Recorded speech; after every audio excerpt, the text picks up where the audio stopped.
light 1 and then light 2. Ito ginawa ko muna. Light, which is fun naman kasi talaga yan. Ginagawin ko pa, babaguhin ko pa yung mga level na to. For example, ito, nako-control din yan. I-turn off ko yung light 1. Okay guys. Turn off natin. Patay siya guys. Turn off din natin yung light 2. Yung fun. So yan guys. Double purpose siya. Pwede siyang web access application through the web application. Hindi yung voice command. For example, ulit, voice command. Hey buddy. Hi buddy, I am here. Please light off the lamp. Lighting is turned on for you. Hey buddy. I'm good buddy. What can I do for you? Please turn off the lamp. Lighting is turned off for you. Hey buddy. I'm good buddy. What can I do for you? Please turn on the fan. Fan is turned on for you. Hey buddy. I'm good buddy. What can I do for you? Please turn off the fan. Fan is turned off for you. Ayan siya guys.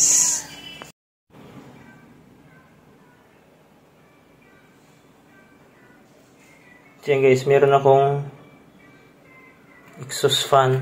Ito sana to sa computer ko. Tinanggal ko lang muna for testing. Ginagawa kong automation through voice command. Gagana tong mga to. Ngayon, may dalawa muna akong sinample. Meron akong 4 channel relay.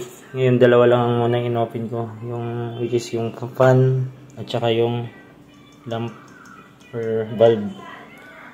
Ito yung microcontroller ko. So, ngayon guys, testing natin. For example,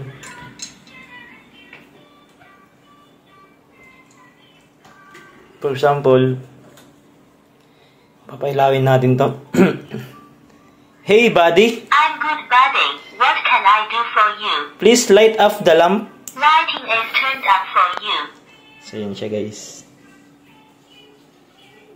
Hey buddy. I'm good buddy. What can I do for you? Please turn off the lamp. Lighting is turned off for you. Hey buddy. I'm good buddy. What can I do for you? Please turn on the fan. Fan is turned on for you. So yun siya guys. Hey buddy. Please go ahead buddy. Please turn off the fan. Fan is turned off for you. Ngayon guys, pagsasabayin natin dalawa na to. I mean, i-open natin to, i-on natin to, i-on din natin to. It was buddy. Hey buddy. Hi buddy, I am here. Please turn on the fan. Fan is turned on for you. Hey buddy. Hi buddy, I am here. Please light off the lamp. Lighting is turned on for you.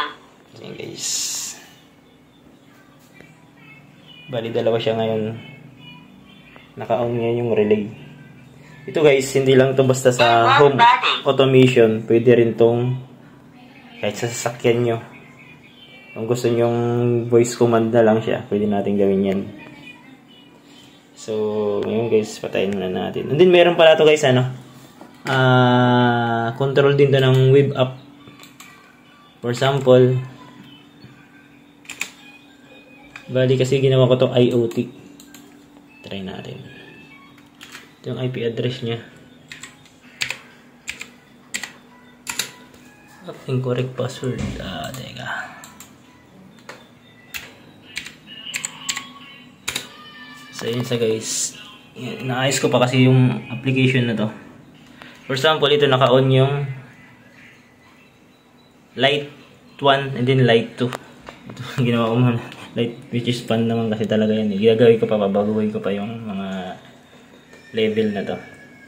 For example, ito, nako-control din yan. I-turn off ko yung light 1. Okay guys. Turn off natin.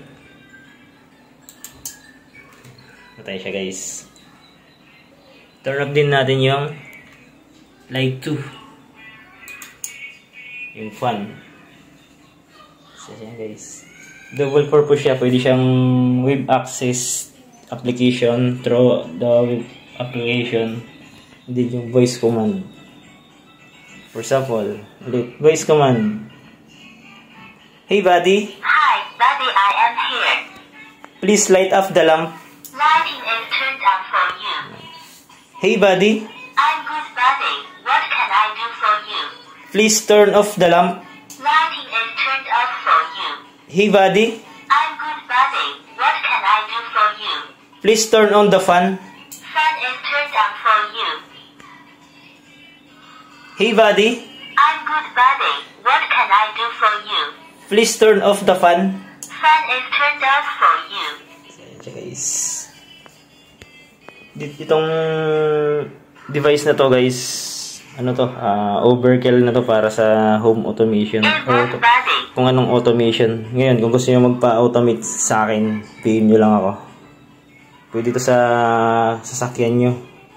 Or kahit anumang ori na ginagamitan ng electricity. So yun lang guys, maraming salamat.